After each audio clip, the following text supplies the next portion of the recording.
Welcome to Camp and Camp's whirlwind tour of the history of the world's religions. We have no written records of the earliest human communities, but historians and anthropologists have made some speculations about their religious lives nonetheless.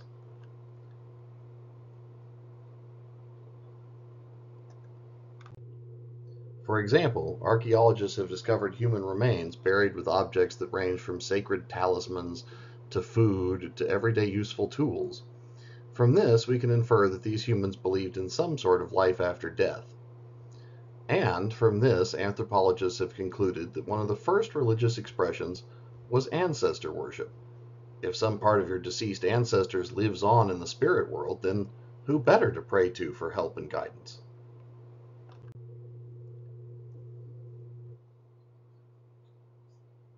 Another early form of human religion was probably what we now call animism, the belief that, as Disney's Pocahontas put it, every rock and tree and creature has a life, has a spirit, has a name. In other words, that there's an animating spirit to every element of nature. A variation on this is called pantheism, the belief that the entire universe is imbued with divine energy, or put it another way, that nature itself is divine.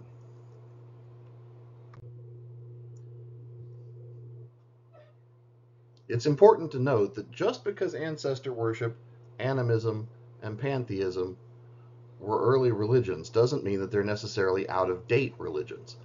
Ancestor worship continues today in China. Animism is making something of a comeback today with Aboriginal religious revivals and neo pagan communities, and many of a more scientific bent, including the famous Carl Sagan, have embraced pantheism as a way to see divinity in the natural world itself. From animism soon developed the idea that certain major elements of nature had their own personalized gods or goddesses.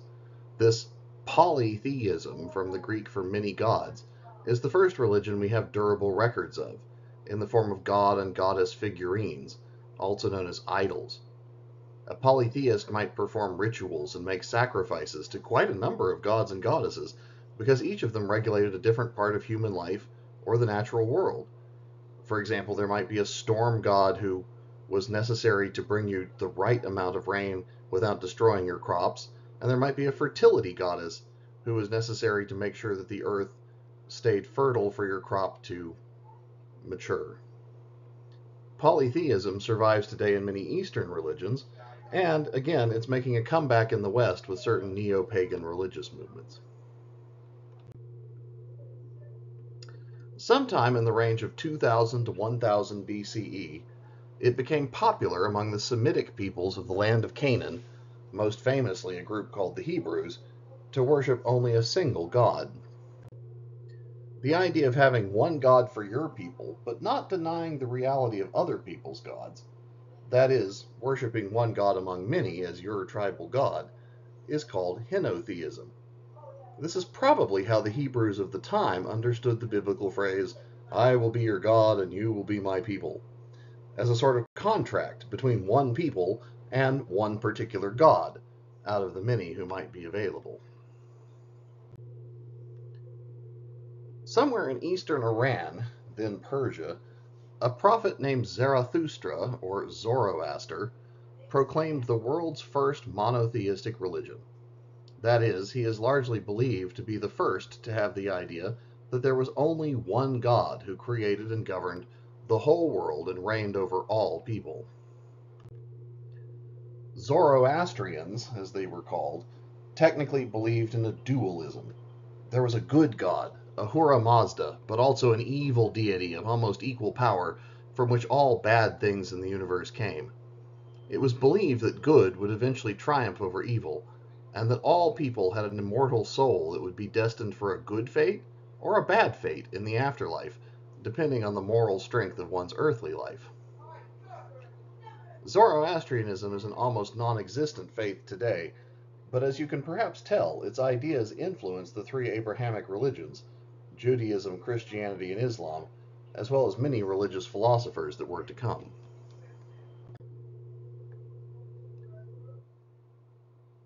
The Hebrews, remember them? got taken to Babylon. This was the first Jewish diaspora.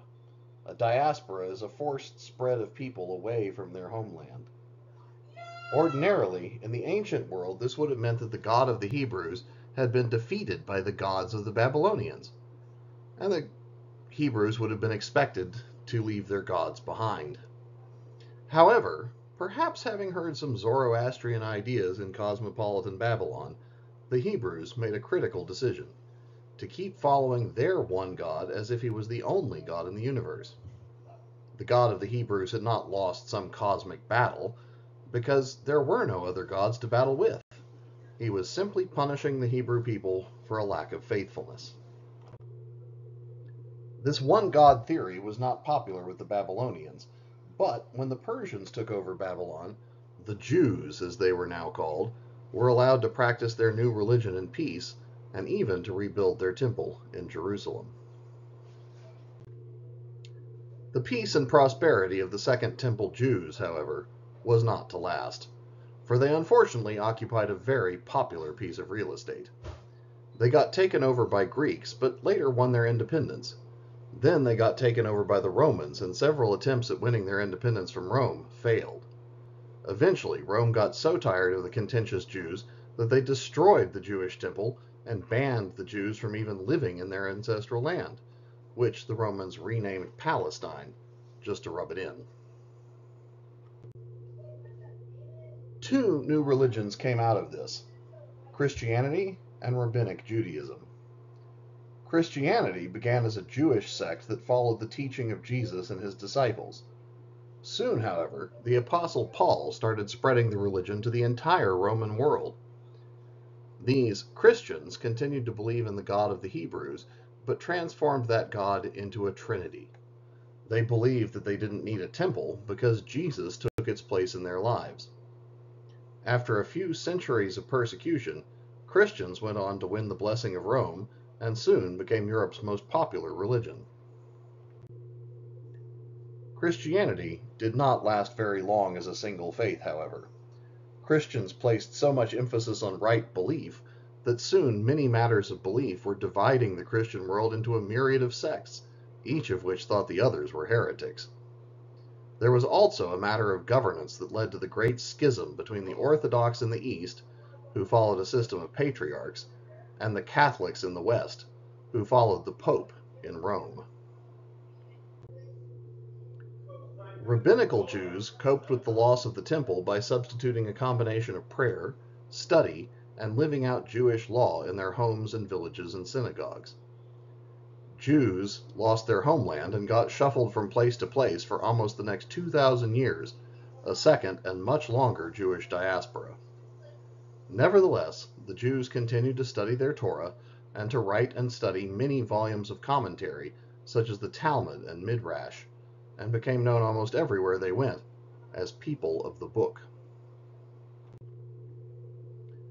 Well, one of the places the Jews went was Arabia. A merchant named Muhammad may have gotten some of his early religious ideas from encounters with Jews. One day, while meditating in a cave near his hometown of Mecca, Muhammad heard the voice of God chanting to him in Arabic poetry. The things he heard were repeated to others and eventually written down as the Quran. To this day, many Muslims believe the Quran is supposed to be heard, not read. Muslims believe in one God, of course, but also in a set of 5 core practices known as the 5 pillars of Islam. Declaring the oneness of God, praying 5 times a day, giving a percentage of what they own to the poor, fasting during the month of Ramadan, and, at least once in a lifetime, making the pilgrimage to Mecca, known as the Hajj. Many Muslims have had their lives and outlooks changed by this unifying pilgrimage, shown in the picture here.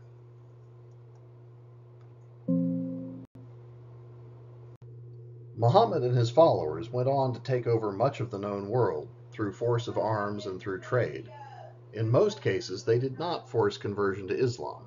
In particular, other children of Abraham, Jews and Christians, were allowed to keep practicing their religions, but in some cases, so were Hindus and Buddhists.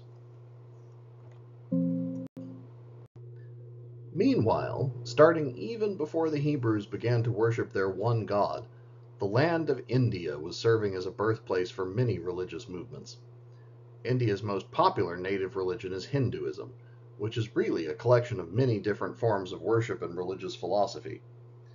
Hinduism began with the chanting of the Vedas, which were brought to the Indus Valley by Aryan invaders, but there are now many more sacred scriptures in the Hindu world. Hindus worship many gods, but at least officially believe that they are all faces of one divine soul that animates the entire world. Speaking of our unity with this one divine soul, one Hindu text has a father saying to his son, "That art thou." Hindus also believe in reincarnation, a never-ending series of lives, but they don't believe that this is necessarily good news.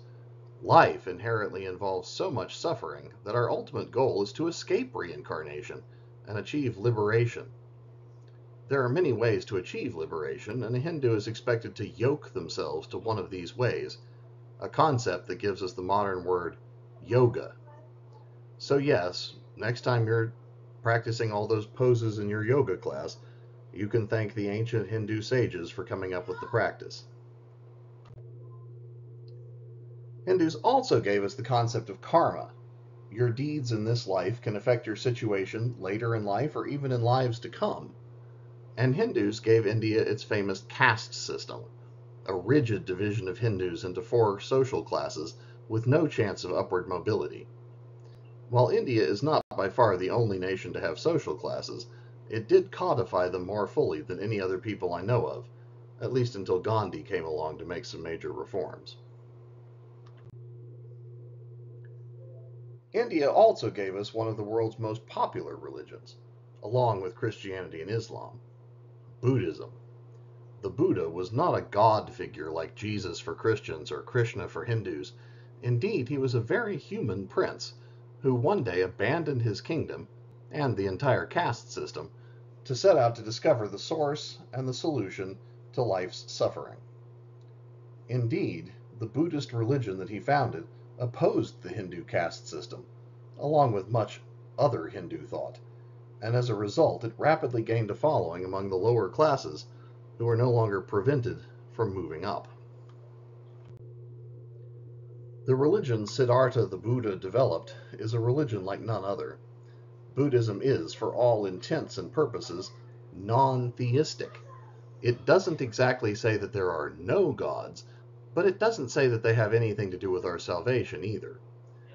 Buddhists don't practice worship of gods, or even of the Buddha, but rather practice the Buddha's teachings about right living and meditation that are designed to achieve nirvana, liberation from the suffering that is an inherent part of life. Buddhists learn to release their attachments from material things and earthly desires, and to work toward the same enlightenment that the Buddha achieved. Buddhism never really took hold in India, but it spread, and as it spread, it changed. There are today 3 main forms of Buddhism, shown here from right to left, in good Asian writing practice. Theravada, the monk in the orange robes, is a very individualistic practice associated with the peoples of Southeast Asia. If you've ever read a book or seen a video by Thich Nhat Hanh, he's a Theravadan monk. Theravadins spend much time in mindfulness meditation. Mahayana, represented by the Zen garden in the middle of the picture, is a more group-oriented practice associated with East Asia, China, Korea, and Japan. Mahayanans are a very diverse bunch, some of whom venerate bodhisattvas, souls who achieved nirvana but then stuck around to help others make the same journey. If you have ever read or watched anything about Zen Buddhism, that's a blending of Mahayana Buddhism with some of the ideas from Chinese Taoism, which we'll get to in a minute. Zen practitioners try to live life as if it is all one great series of meditative activities. Finally, Vajrayana, the Tibetan with the prayer wheel on the left, is the Tibetan form of Buddhism, also known as Tantric Buddhism. The Tibetans sought ways to achieve enlightenment in a single lifetime, and so developed many unique and esoteric practices that other Buddhists might not even recognize. The Dalai Lama is the world's most famous Tibetan Buddhist.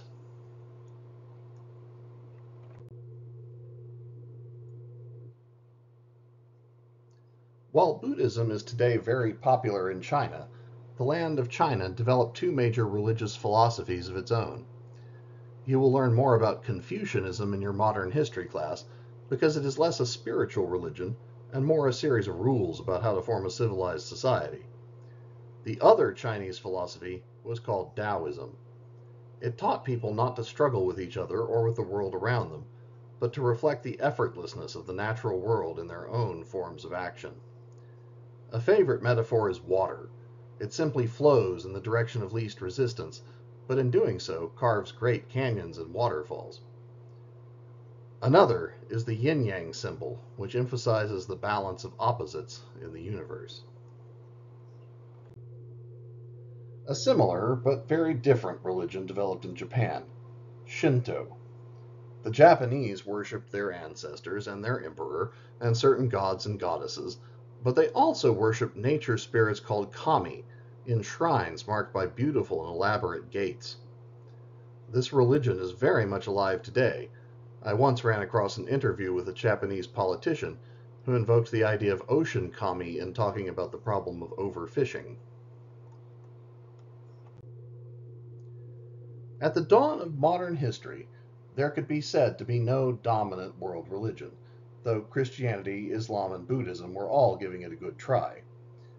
Rather, as traders from one part of the world came in contact with other peoples, they started to weave a tapestry of faiths. Since then, sometimes religion has been used as an excuse for war, and other times interfaith collaboration has been used to draw peoples together. This map shows the major world religions at the start of the 21st century. Pink and purple are forms of Christianity, shades of green are the sects of Islam, orange is Hinduism, and red is Buddhism. The one country in the world where the majority are Jewish is almost impossible to see. Your world history class will help you understand how the map got to look like this.